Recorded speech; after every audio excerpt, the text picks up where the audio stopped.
Qual a sua mensagem para a Terra, Bilu?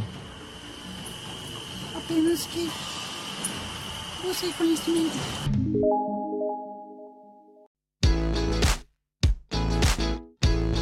Hello, people! Continuamos hoje com a nossa série ET Bilu e na nossa busca pelo conhecimento, nós vamos mais uma vez falar de um assunto vinculado ao tema de negritudes e outros assuntos de cor. Hoje quero falar mais um pouco sobre a vivência da mulher negra do Brasil, sobre como a cultura parece, tratar a mulher negra como indigna de amor, verdadeiro companheirismo e como muitas de nós acabam sozinhas.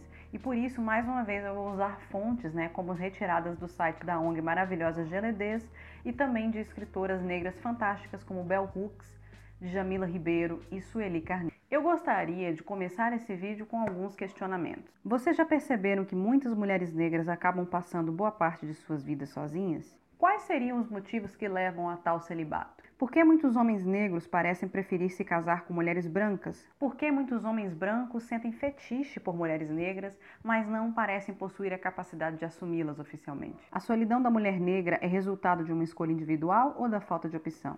A mulher negra é tão guerreira que ela vai ser sempre capaz de se virar sozinha? Eu, particularmente, estou solteira há 4 anos e meio, mais ou menos. No início foi por vontade própria, porque eu precisava me fortalecer, porque eu estava precisando me descobrir, ficar um tempo sozinha, etc. Mas ultimamente eu acho que não. Ultimamente eu não estou achando que a escolha é minha, mais não. E eu tenho que ouvir muitas vezes das pessoas dizendo que mas você escolhe demais. Mas você é muito seletiva. Eu acho que não, gente. No fundo, assim como milhares de outras mulheres negras no Brasil, a questão é que eu é que não estou sendo escolhida por ninguém. Eu não sou tratada como prioridade ou como primeira opção em termos de relacionamentos duradouros. Primeiro eu achava que é porque eu sempre procurava homens brancos, e é um grande problema, porque gosto é culturalmente construído. Mas depois eu percebi que tem uma razão muito mais cruel por trás, que se não mudar vai fazer com que muitas mulheres negras, assim como eu, passem a vida toda sozinhas, querendo ou não. Isso é uma questão estatística, gente. O censo de 2010, foi feito pelo IBGE, mostrou que 70% dos casais são compostos de pessoas da mesma cor, da mesma raça. Logo, brancos estão se casando com brancos. Contudo, 53% das mulheres negras, principalmente aquelas de pele mais escura, ficavam sozinhas como se fosse uma espécie de celibato obrigatório. Parece-me que a justificativa se encontra naquela questão de que parece na nossa sociedade a mulher negra não é vista como um ser para ser amado. Ou ela é vista, por um lado, como aquela mulher guerreira, aquela mulher sempre sozinha, que cuida de todo mundo, que cria os filhos sozinha, e que como ela cuida de todo mundo, ela mesma não precisa de cuidado. E por outro lado, ela é a carne barata, que só é valorizada, só serve, só tem valor na cama. Pois é, e por mais esquisito que isso pareça, e eu digo isso com conhecimento de causa, a mulher negra ela é rejeitada pelo homem branco, mas também pelo homem negro. Os homens negros, estatisticamente, escolhem se relacionar ou se casar com mulheres brancas. E a justificativa é, porque eles acham a mulher negra mais feia do que a branca, ou então é simplesmente uma busca de status e reafirmação social. E do ponto de vista do racismo, as mulheres brancas parecem ter um entendimento mais suave em relação aos seus relacionamentos com homens negros, e elas têm menos dificuldade de assumir esses relacionamentos do que os homens brancos com as mulheres negras. É claro que esses homens negros ainda são sexualizados por muitas dessas mulheres, mas elas não encontram essa dificuldade de assumi-los, o relacionamento com eles, elas não têm tanta vergonha de se relacionar. Assim, numa generalização que no fim das contas é fundamentada, a gente pode dizer que a mulher negra é preterida oficialmente, tanto por homens brancos, por vergonha, por racismo, e pelo homem negro, porque afinal de contas ela não é uma opção, Esses dois tipos de homem colocam a mulher negra como carne barata para desempenho da função sexual ou da função de trabalho, no sigilo de preferência. Comecemos mais uma vez pela miscigenação, que parece ser a mãe e o pai de todos os problemas raciais que a gente tem hoje, A miscigenação é uma prática cultural que ocorre desde a formação da sociedade brasileira e era considerada uma prática degeneradora da espécie branca, da raça branca no século XIX, mas passou a ser estimulada no início dos anos 20, com aquela ideia de eugenia, com o propósito de embranquecer a população negra. Contudo, essa miscigenação que começou com a exploração sexual das escravas pelos seus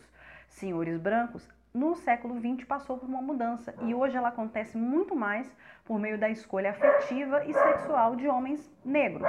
E apesar do racismo tratar o homem negro como violento, como perigoso, como preguiçoso, como malandro, ele ainda recebe algumas vantagens ou redução de desprivilégios em comparação com a mulher negra, simplesmente pelo fato dele ser homem. Mais uma vez, o patriarcado racista constrói o padrão de beleza, o ideal de beleza como o da mulher branca, magra e cis, né? Obviamente.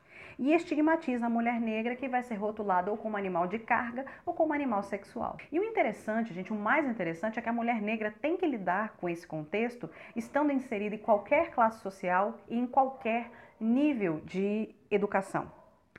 Porque esse é um assunto muito mais cultural do que econômico.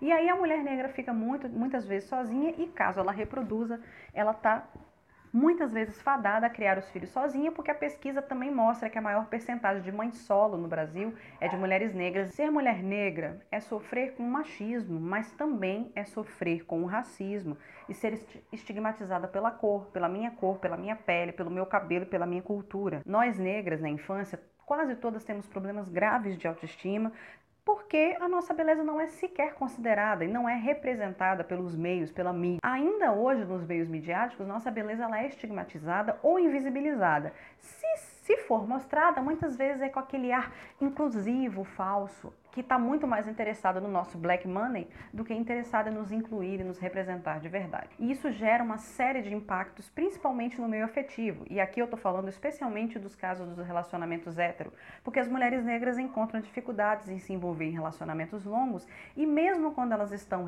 envolvidas em relacionamentos longos ou casadas, elas não conseguem viver o relacionamento romântico em sua completude. Porque mulheres negras são as mais maltratadas e são as maiores vítimas de violência doméstica e de agressões dentro do casamento. Isso também é estatístico. E isso é uma questão geracional, gente. Grande parte das famílias negras são estritamente matriarcais, com o abandono do lar sendo passado de pai para filho e a criação dos filhos de forma solo, passando de mãe para filha. E é interessante, mais uma vez, ressaltar que o casamento é sim uma proposta que deve partir da escolha pessoal de cada um, mas o que a gente vê é que tem muitas mulheres negras que às vezes querem se casar e que não conseguem, que encontram dificuldade. Para muitas delas, esse celibato acaba se tornando uma coisa compulsória. E mesmo aquelas que desejam o casamento ou que se casam, acabam encontrando relacionamentos muito difíceis. E aí, nesse caso, que a gente encontra uma citação maravilhosa da Bell Hooks, que vai dizer: mais que qualquer grupo de mulheres nessa sociedade, as negras têm sido consideradas só corpo, sem mente.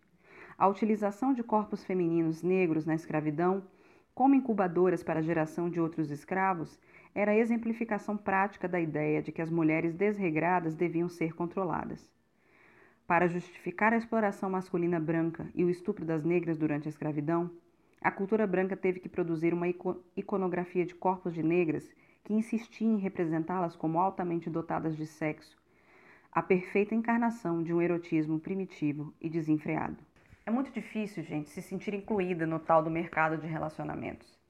É muito difícil também se sentir preterida em detrimento de mulheres padronizadas que se enquadram no tipo de beleza que é tido como certo. Ou seja, mulheres brancas, magras e cis. Comigo aconteceu, inclusive, de ser preterida até em detrimento de meninas brancas, amigas brancas queridíssimas, que a sororidade me ensinou a não competir com elas. Mulheres que são inseridas, não por culpa delas, dentro do padrão de beleza exploratório, desse padrão de beleza eurocêntrico que é tido como certo. E o pior é ser preterida, inclusive, por homens da minha raça, da nossa raça, né? Não todos, graças a Deus, mas por muitos. Ou mesmo ver homens negros ascendendo socialmente e buscando afirmação em mulheres brancas. A única mulher preta que parece que esses homens valorizam é a mãe deles, que muitas vezes foi mãe solo. E sobre isso, a Sueli Carneiro diz o seguinte: para este homem negro, deixar de ser um pé rapado está em adquirir uma mulher branca. Significaria libertar-se da condição social de negro e colocar-se em igualdade em relação ao homem branco.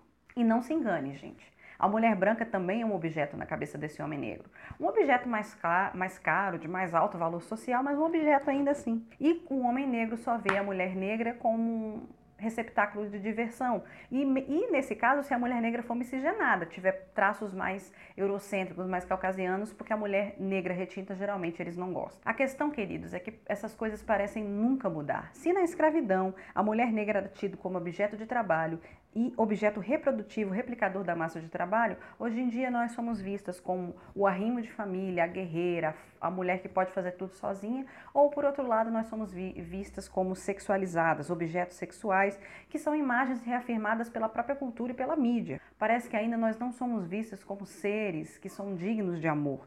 Nossos relacionamentos ditos amorosos quase sempre são cheios de abuso, sofrimento e abandono. Pois é, pessoal, era isso que eu queria dividir com vocês hoje. Sempre continuo colocando nossos vídeos ET Bilu no ar todos os domingos.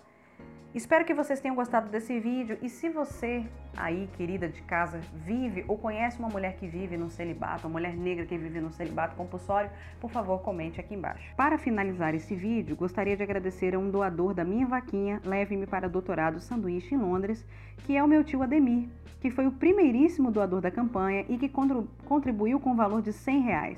Muito obrigada, meu tio. Agora que chegamos ao final desse vídeo, aproveita, por favor, para se inscrever no canal e para deixar o seu like, caso você ainda não tenha feito. É isso que eu tinha para hoje. Fico por aqui. Beijos e até a próxima.